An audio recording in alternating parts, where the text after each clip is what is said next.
อืมทุกคนล่าสุดสิงโตลงศพออกมาขอโทษประธานโจแล้วตอนนี้นะว่าประธานโจหรือว่าโจเซฟนะเนาะนี่ล่าสุดออกมาขอโทษแล้วกับสิ่งที่เพิ่นเว้าไปนะเนาะ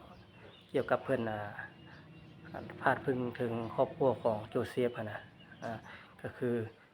การที่เราว่าแหละถ้าเฮ็ดหยังให้โจเซฟบ่ได้ก็คือหยังครอบครัวเรานะเราสิมาเฮ็ดให้ครอบครัวของโจเซฟนะเนาะก็คือทางครอบครัวของโจเซฟนั้นบ่ได้เกี่ยวข้องหยังแล้วก็บ่ได้รับรู้หยังเนาะแต่ลาวหั่นอยากไปเฮ็ดให้ทางครอบครัวของโจเซฟเนาะก็คือสิ่งที่เราเว้าไปนะตอนนี้ก็ลาวก็ได้ออกมาขอโทษแล้วแต่ว่า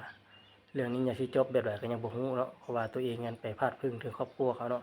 ถ้าว่าครอบครัวเขาไปแจ้งความเรียกความเอาโทษนี่เนาะถือว่าผิดเต็มๆสิ่งตัวให้ได้เนาะ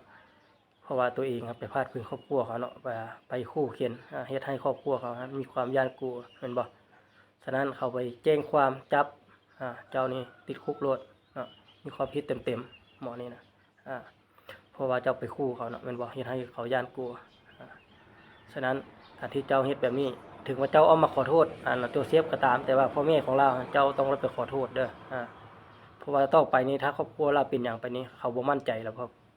จะเป็นผู้ใดไปเฮ็ดแม่นบ่นอกจากเจ้านะเพราะว่าเจ้าไปเว้าแนวนี้แล้วเนาะขึ้นมาแล้วฉะนั้นทางกฎหมายของเรานี่ถ้าว่าบ่ไปจับสิ่งโตนี่หรือว่าบ่ไปตักเตือนนี่คือว่าปะละเลยไปนี่คือว่ายังมีความผิดเนาะคนแนวนี้เนาะมันมีความผิดในตัวได้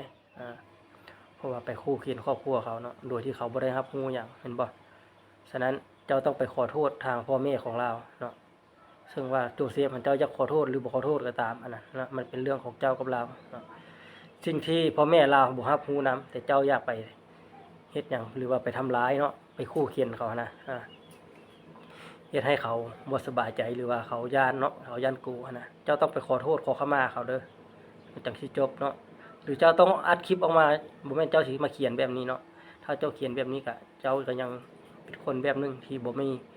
ม่นลูกผู้ชายที่เต็มร้อยเขาเอิ้นว่ายังกระจอกอยู่เขาเอิ้นแม่นบ่ยังลบๆซ่อนๆอยู่เนาะเวลาตอนเจ้าเว้านี่เจ้าคือเว้าคักแท้แม่นบ่ออกมานั่งเว้าปั๊บๆๆเนาะเหมือนบ่ย้านไผแม่นบ่เหมือนตัวเองเป็นพระเอกอยู่ในคนเดียวนี่นะคำเว้าคำว่ามันเว้าได้เนาะแต่การกระทำมันเฮ็ดบ่ได้อย่าไปคิดอารมณ์สู่ตัวนั้นเลยคิดก่อนจึงสิเว้าเนาะบ่แม่นเว้าจึงมาคิดตำหลังมันเอาบ่ทันคือฮู้นี่แหละแม่นบ่สุดท้ายก็ไปบ่รอดเอามาขอโทษเขาแม่นบ่ถ้าบ่ขอโทษนี่ก็เขายังแจ้งความจับเอาเจ้าโลดจับผิดเจ้าโลดเพราะว่าเจ้าว่าแบบนี้เนาะมันเป็นศัตรูต่อครอบครัวของเราฉะนั้นจึงเฮ็ดให้ครอบครัวของเรามีการย้านกลัวเนาะบ่ว่าจะเป็นเจ้าหรือผู้อื่นแม่นบ่ถ้าไปทำร้ายในครอบครัวเราเขาก็ย้านมีการระแวงแม่นบ่มีการระแวงอยู่ตลอดเวลาเด้การที่เจ้าครูเห็นแบบนี้แม่นบ่ฉะนั้นทางที่ดีเจ้าไปหาครอบครัวละโลดไปขอโทษขอขมาเขาเนาะสิ่งที่มันเกิดขึ้นนะต่อไปจะบ่เฮ็ดบ่ทำอีกแล้วแม่นบ่ให้มันเป็นบทเรียนสำหรับเจ้าโลดทุกๆเรื่องที่เจ้าสิเฮ็ดนะบ่แม่นเอาอารมณ์มาตัดสินในตอนนั้นเนาะมันบ่ถูกต้องเห็นบ่คือทุกมื้อนี่โลกโซเชียลมันไวเนาะมันไวได้ไปเกินที่จะคิดชั่วโมงนึงไปจักใดจักบ่อนจักที่แม่นบ่คนมันทั่วโลกนี่มันรับรู้หมดเลยนี่แหละสิ่งที่ย้านกลัวที่สุดก็คือโลกออนไลน์นี่แหละ